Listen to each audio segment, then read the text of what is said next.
बिस्मिल्लाहिर्रहमानिर्रहीम।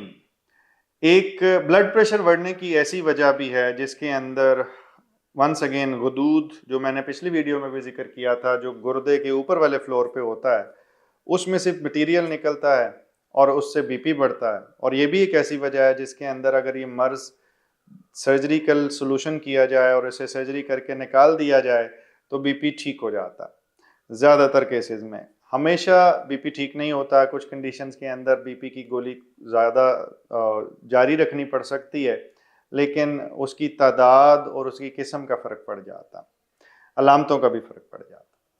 तो ये उन किस्म की ब्लड प्रेशर की वजूहात में शामिल है जिसके अंदर आप ये समझें कि आप ब्लड प्रेशर से निजात हासिल कर सकते हैं पोटेंशली। होता क्या, बीपी बढ़ता है और मुसलसल ही तकरीबन ज़्यादा रहता है, लेकिन इसके साथ आपको क्रैम्प्स या कड़ल का मसला होता है, थकावट होती है, चलने से कमज़ोरी होती है। और ये ज़्यादातर ओल्ड एज की नहीं मैं बात कर रहा, ओल्ड एज में भी होता है, लेकिन यंग एज में ब्लड प्रेशर में आजकल काफ़ी देखने को मिल रहा है।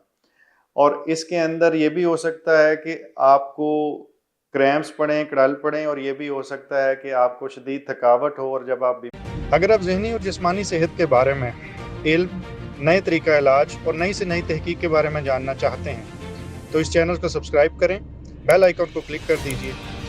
अगर वीडियो में कुछ अच्छा लगे तो लाइक एंड शेयर करें ताकि ये इल्म दूसरों तक पहुंच सके। बीपी चेक करें तो बीपी बढ़ा हो।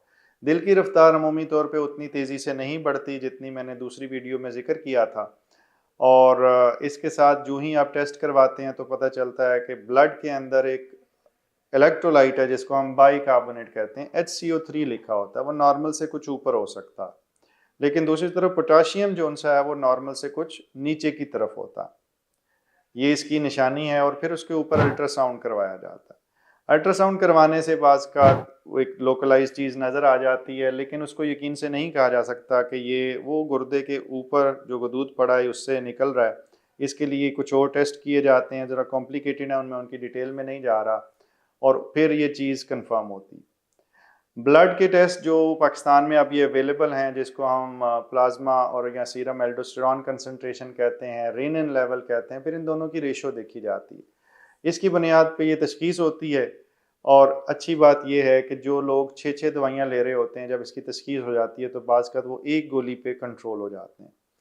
और अगर वो दोनों गदूद से नहीं किसी एक जगह से निकल रहा है और सर्जरी करके उसको निकाल दिया जाए तो मुमकिन है कि वो एक गोली भी जो आप ले रहे हैं उसकी भी ज़रूरत ना रहे। इस पे वीडियो बनाने का मकसद ये था कि ब्लड प्रेशर जब भी होता है तो हमेशा के लिए दवाई पे डाल दिया जाता है, ये जाने बगैर कि इसकी कोई ऐसी वजह भी हो सकती है जिसको अगर एक दफ़ा ही सोल्यूशन कर दिया जाए तो जान छूट जाए। लेकिन ये अनकॉमन इतना नहीं है। ये आप डेटा भी इसे एल्डोस्टेरोनिज्म कहते हैं या कॉन सिंड्रोम भी कहते हैं। एल्डोस्टेरोनिज्म इतना अनकॉमन नहीं है, ये काफ़ी ज़्यादा है और वक्त के साथ साथ बहुत ज़्यादा देखा जाता है। मैं स्ट्रॉन्गली रिकमेंड करूँगा कि जो लोग यंग लेग पे ब्लड प्रेशर हैं उनको कोशिश करनी चाहिए कि वो एक दफ़ा इस चीज़ को रूल आउट कर लें कि उनको ये मर्ज़ ना हो, क्योंकि ये काबिल इलाज मर्ज़ है। अल्लाह ताला आपको मुकम्मल ज़िंदगी दे और दूसरों की ज़िंदगी मुकम्मल करने का शर्फ अता करे। शुक्रिया।